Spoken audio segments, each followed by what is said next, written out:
Hey Randy, can you tell us a little about your airplane? Yeah, sure. This is a 1946 J-3 Cub with a C90 in it. I upgraded the engine a few years back. In 1946, this was an August build. They made 6,200 Cubs, one every 20 minutes in 1946. And so there were a lot of Cubs running around the country then. It's an original Cub. It still has the original panel, original instruments. I've been flying it since 2010. I got this Cub when my good lifelong friend Dale, who taught me how to fly in 1969, called me in 2009 and said, you know, we've been flying some big airplanes. I was airlines. He was not a commercial pilot. Well, he was a commercial pilot, but not a professional pilot. But he had flown some big stuff. He said, "What about low and slow? Why don't we do something low and slow?" And I said, "Well, that sounds good. What are your thoughts?" And he said, "Well, let's get some low and slow airplanes and do something like maybe fly the Mississippi River top to bottom or something." And I said, "What a great idea. I'll start looking for an airplane." So he went out and I had to kid him later because he went out and bought a Cessna 140. And I bought this. I bought this Cub from a guy in Evansville, Indiana, sight unseen, in 2010. He gave me a description of it, and he gave me a price that I just had to say yes to. I think he had 3 hangars and 3 airplanes at the time. I think his wife kicked him out the door and said, "You got to sell an airplane and get rid of a hangar."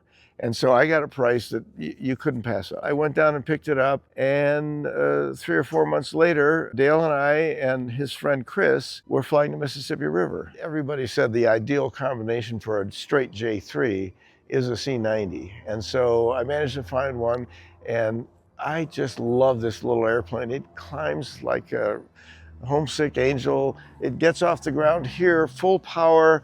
I count 3 seconds, stick all the way back, and I break ground.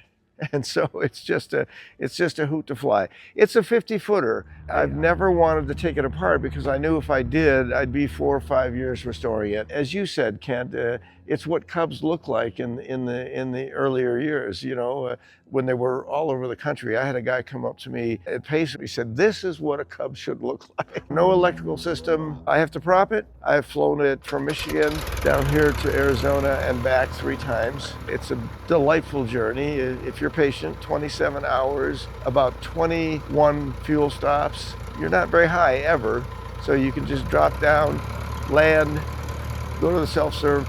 You can get on and off the ground in about 15 minutes if you get your routine down, and then you just keep on cruising. It's so much fun to throw a tent and you know, some overnight supplies and put this into a really short 800-foot strip and just enjoy a little bit of getting away from the world for a little bit. You do not get in a Cub wanting to go anywhere. That's one of the drawbacks. You cruise this thing at 70 to 75.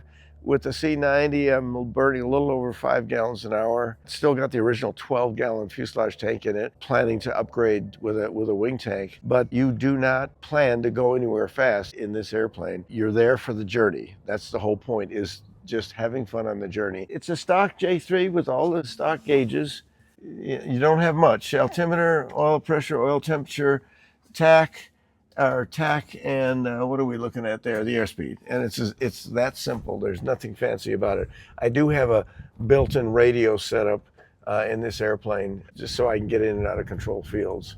But that's the only concession to modern times, because there's no battery and no electrical system in this airplane. I've hangared it ever since I bought it, and the airplane has just been such a joy to own and fly. I've had so much fun in this airplane.